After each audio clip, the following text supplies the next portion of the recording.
You guys know what else is off the rails is late night television.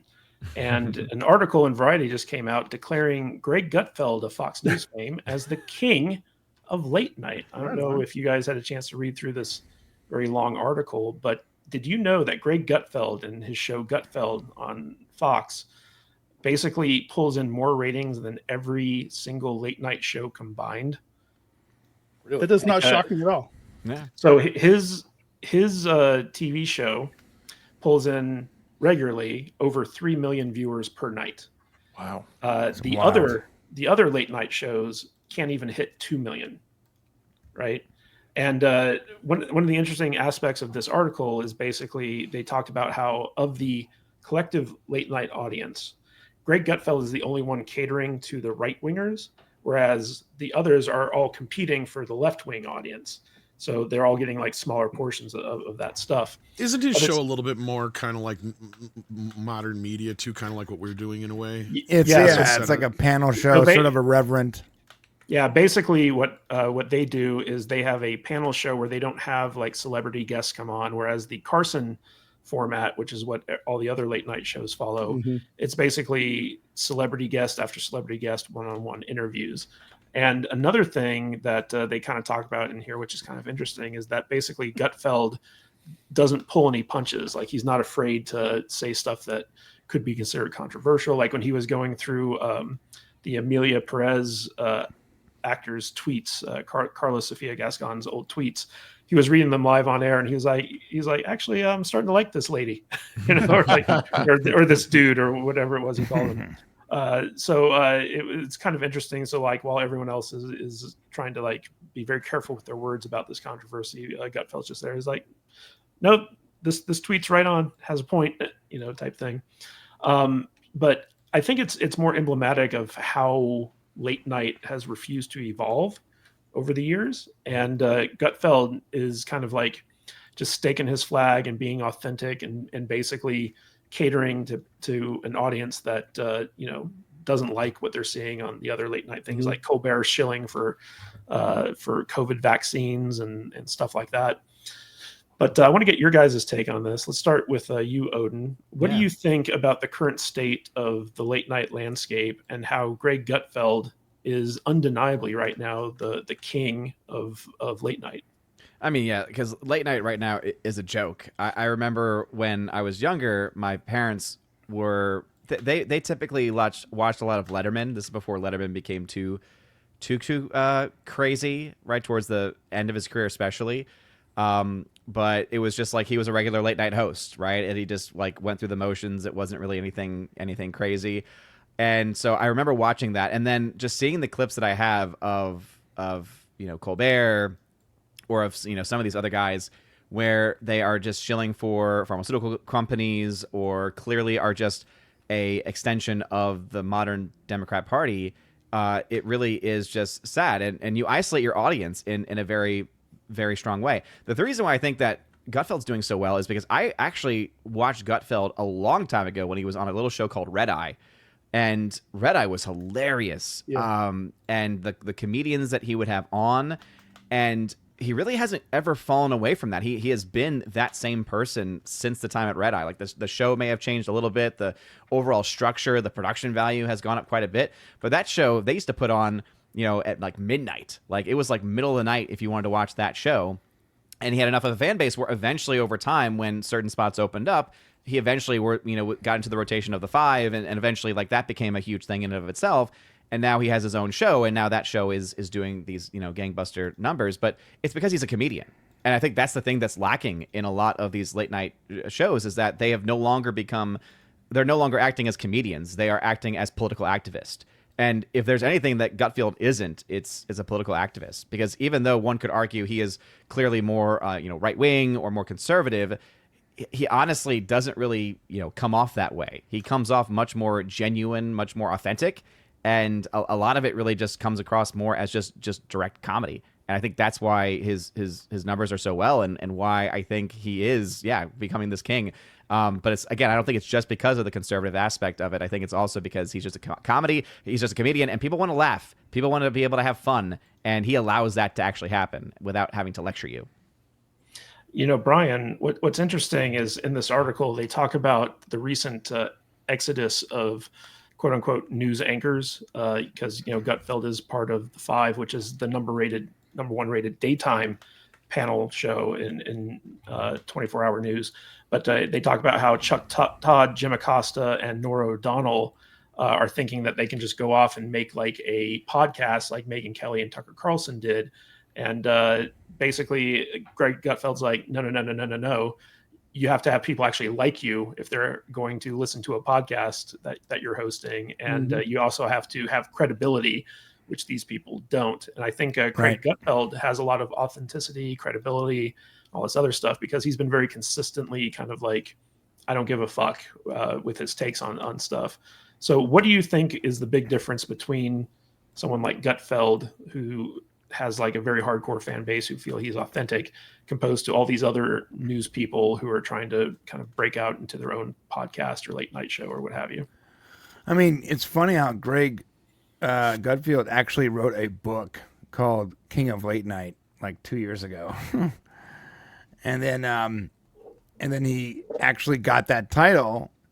And I think the reason is because, just like you said before, he's not actually competing for the same views. Jimmy Kimmel, Stephen Colbert, Jimmy Fallon, these are all like the same person. Like, I know they look different, but they're actually the same person. I actually think that maybe they're robots being controlled by the same exact personality. They don't do anything different from each other. They actually legitimately tell the same jokes. It's sort of crazy. There's multiple examples of them having the same opening monologues with the same exact jokes with only slightly different delivery. So you have like, hey, 3 or 4 options if you like that kind of thing. Well, with Greg, when it comes to actual television, not like a internet panel show, well, you got like 1 option, maybe 2 if you got premium. So I think that there's a lot less competition in that pool. And there's a lot more of sort of the irreverent, I'm not going to say conservatives, because like they're not really conservatives. Conservatives have all been lumped into the same category when, Elon Musk is not as conservative, but he also doesn't like the woke culture. He is irreverent, and it's more about freedom. So I'm going to rename that to like the Freedom Party. The Freedom Party is much larger than the Left Party because it consists of a lot of different types of people. MAGA, conservatives, Catholics like Odin, a lot of people. Not just this very specific brain damaged leftist ideologist. So you have a lot more people, a larger market with less competition. It's not really a hard concept. Tom, a lot of the other late night shows, like for instance, Colbert and Seth Meyers on NBC, they've taken a very hard political stance with their shows. Jimmy Fallon, with the Tonight Show, he's tried to stay kind of like as neutral as possible. A lot of these shows are very kind of aggressive in how they clip out their comedy sketches and put them out on YouTube and stuff like that. But Gutfeld, even though like he doesn't do any clipping of his shows or anything like that, he takes a very hard political stance as well, but he also keeps things funny and light, and he actually pulls in more younger viewers than a lot of the regular late night shows. Do you think late night shows are basically just getting out of relevance because like they actually, they're originally just to kind of like showcase actors and be marketing arms for like the various networks that they're on, and to sell like, commercials and soap and stuff like that, back when Johnny Carson was in charge of things.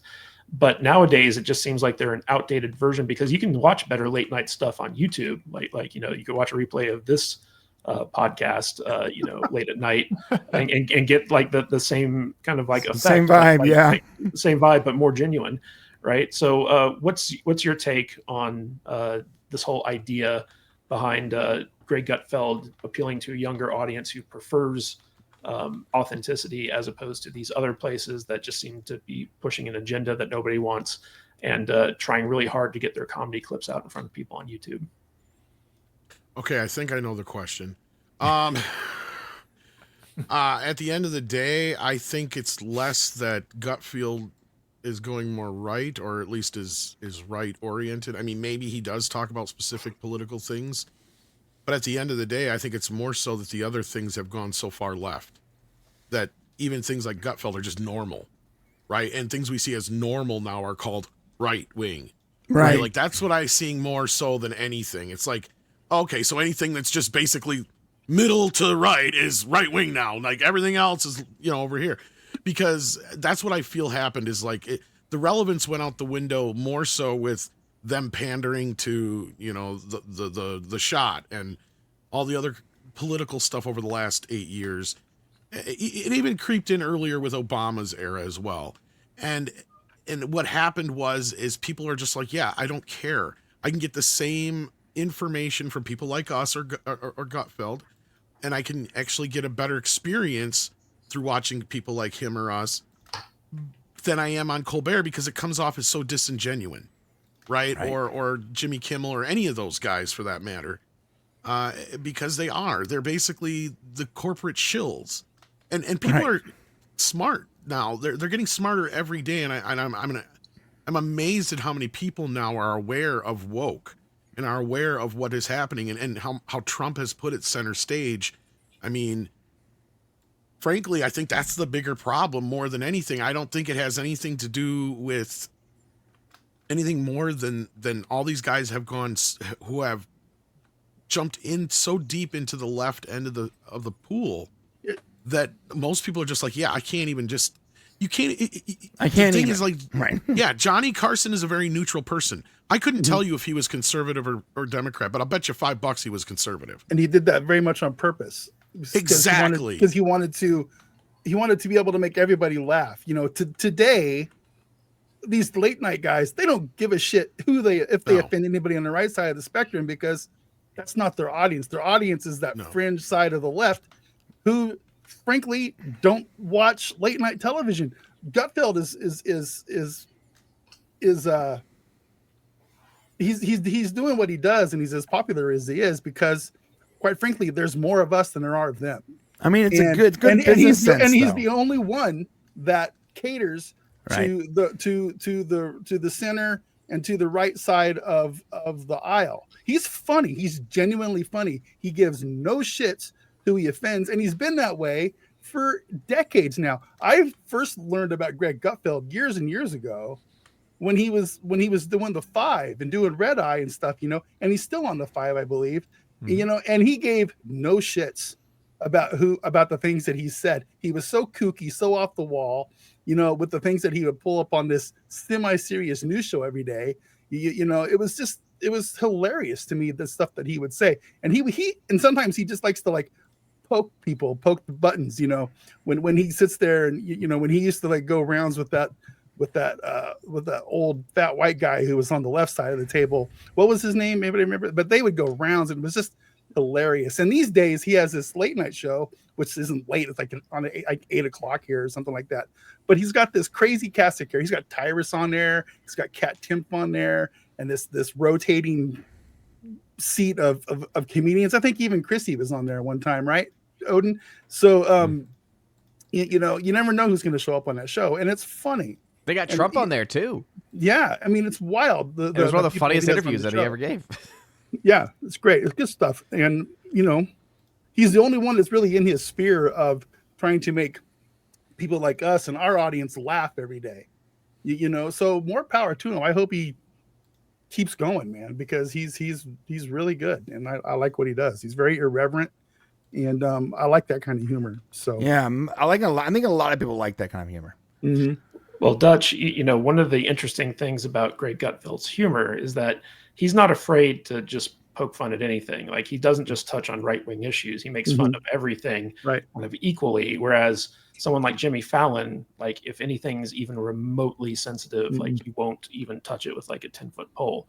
So I wanted to ask you, like, do you think that because the humor is so much more kind of broad on Gutfeld, that's one of the reasons why he's been able to kind of cultivate this audience? Because in this article, it does point out that he does have a number of left-wingers getting into his show as well, because they just enjoy the comedy of it. Well, people people like to just laugh. People, you know, back in the day, late night shows, they were always political, but they were always political where they would make fun of people on both sides. Carson destroyed people on both sides of the aisle. You know, Letterman, even before he got super lefty, he was always lefty, but he always would roast people on both sides. Well, even their political humor was still kind of benign. Like it was right, exactly. They wouldn't make fun of like any like personal politics usually or anything like that. Of course, like, you know, the blowjob thing was like floodgates, right? Like, I mean, those kind of things always were fodder for the late night guys, but they weren't talking about like immigration policies and vaccines and all this other crap that they're doing now. It's like nobody tunes in to hear about that shit. If you want to do a political joke, fine. Do a joke about Biden falling up the stairs. There you go. That's a funny joke, but like otherwise, nothing else. It should be on the table. Yeah. Late night TV used to be. It all started before there was a 24-hour TV cycle. You know, it was like you watch late night television when your day was over and it was time to go to bed and go to sleep. You know, you'd watch Johnny Carson, then you'd watch Letterman or whatever, and then the Star Spangled Banner would come on TV, and if you weren't already asleep, then you went to sleep. You didn't stay up till 4 o'clock in the morning and watch it. Yeah, or MASH or something. But you know, it was a fun, nice way to end your day. You know, and nowadays that's not how it is. It's just because there's so many other things on. You know, like, you know, you watch Gutfeld, and then you turn over to the 24-hour sitcom rerun station or whatever. But the question that Matt asked initially was about clips, and look, I guess the answer to that is they have the audience. The audience is clipping the show for them, as opposed to like the late night shows and shows like The View and all these other shows where they put them out constantly because they hope they have something that goes viral to get some sort of attention on them. But it's funny because we make all the clips they don't want to go viral. So yeah. But I also think too, like I'm probably the most liberal person on this panel, and I look at a lot of this stuff, and the reason that all these late night shows drove me the other way was because they called me stupid. They insisted that anyone who wasn't guzzling this up on a daily basis, their shitty news, was somehow less than stupid, and you know, whatever it was, racist. Like seeing a bunch of dancing syringes doing a choreographed dance number. Take the jab. Yeah, it's like whatever, bro. So like the fact that Gutfeld is the dancing jabs. He's appealing to so many people because these are people who are like, oh, cool, like I can laugh at everything. Like this is very practical. He's not calling people stupid, and I don't know. Like you need to be mindful of your audience, and the left has not been that for a long time.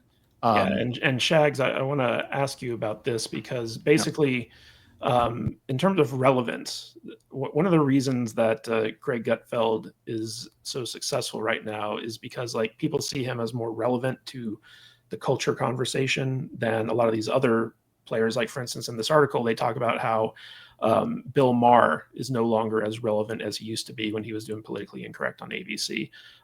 Howard Stern, who interviewed Kamala Harris on his show, people don't give a shit about him anymore because he's no longer edgy. He's no longer counterculture. He's part of the system. And Greg Gutfeld, even though he's a mainstay on Fox News, he's seen as kind of counterculture because he just doesn't give a fuck about anything. So what do you think about this difference in terms of like relevancy between what Gutfeld is doing and what all the other late night talk shows are doing? Well, it's smart because you want to. People are starting to see that like all these like champions from the late 90s, early 2000s, like Howard Stern, Rage Against the Machine, like those guys are the establishment now. They have shilled to the point of becoming jokes, and normal people see it, you know, like and it doesn't even matter if you're like on something like Fox News. Like if you're able to approach people in like a normal, like, hey, I acknowledge you as a person. This is funny. That's funny. We can take the piss out of everything. It's your very best bet. You're going to, as they say, catch more flies with honey, because like you want to appeal to the masses in the best way you can. And people, especially the right, have felt that they've been talked down to over the past 4 years. And by humanizing that side of things and saying, hey, you're not that, like, and even, you got to bridge the gap on the other side too. Like I say, like we have to extend the olive branch on the right to the left is, like, I don't consider myself conservative, but like, I try and hold hands with both sides and be like, we're all humans here. This model is the smart way. It's the podcast style, the panel style, because that younger generation, they're watching stuff like that. They're watching stuff like this. And they want to see people bounce ideas off each other. And they want to see people. Right. My 13-year-olds love panel shows. They'll watch a TikTok live feed that has like 6 people on the same stream. It's obnoxious as hell, but yeah, that's what these kids are doing. Like on TikTok. I mean, I probably, out of all of you, I probably spend the most time on TikTok. I listen to those too. There are so many people, thousands sometimes, listening to people battle it out in debates, just talk about video games, watch someone play a video game. Like it's a new spot for the younger audience to be. And that format, if you can appeal to, people overall, that late night crowd who has felt ostracized over the past 4 to 8 years, it's going to be a winning formula every time.